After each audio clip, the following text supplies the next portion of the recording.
Today, let's make a weaving.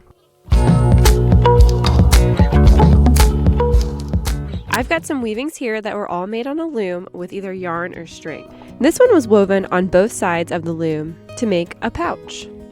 As you can see, a weaving can be very sturdy if you take your time to work carefully so that there are no holes. This one's got some fun patterns in it.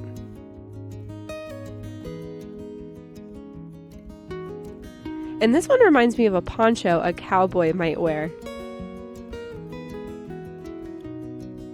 This one was woven with two types of yarn, one thick and one thin, to create an interesting texture. All of these weavings were made on a loom similar to this one. A loom is a tool that holds your warp and weft strands as you weave or go under, over to make a weaving. Each time you weave a row, your weaving gets stronger and sturdier until you end up with a finished work. This could be a rug, a blanket, a basket, or just something cool to hang on your wall. Today we're going to make our own weaving just like these on our own loom. I'm going to weave today on a wooden loom that can be reused, but you could always make your own loom at home with just a piece of cardboard. Take your piece of cardboard and cut the same amount of slits on both sides. These slits are what will hold your vertical warp strands tight as you weave. The first thing we're going to do is set up our loom with our warp strands. The warp strands go vertically up and down across our loom. This is what we go under, over with our weft strands. Let's grab a piece of tape and place it on the back so we can write our name and reuse it again later. Next, pick a color for your warp strands. Now let's take another piece of tape and find the end of our yarn. This can be tricky sometimes. Don't just pull on your yarn. That will likely make a big knot. Gently feel around until you've got it. Then tape it down to the back of your loom near your name. We're going to take this string that we just taped to the back and we're going to find the first notch on the top of our loom. Then we're going to place it through that notch. Turn your loom over to the front and then use your string to find the notch directly below it so that you have a straight vertical line all the way down your loom.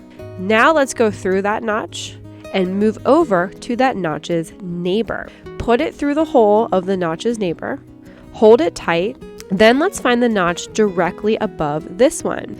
This should create another vertical line that is now parallel to the first one. Pause and rewind the video if you need to. Make sure your strings don't cross. Now let's say hello to the neighbor on the top. Go through that notch just like before and then find the notch directly underneath. Now we have 3 vertical parallel lines. Let's keep going. Find its neighbor, go directly across. Let's repeat until we run out of notches. Your strands should not be loose, but you don't have to hold it super tight. If you run out of string or yours breaks, just tie another piece on the end and keep going.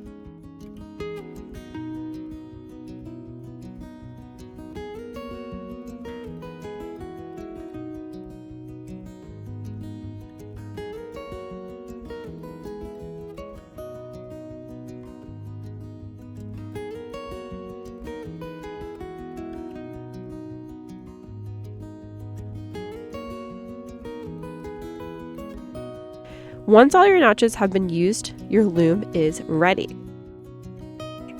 Cut the string, but leave some extra. Then take that extra piece and tape it to the back, just the first piece we taped down. You have set up your loom and are ready to weave.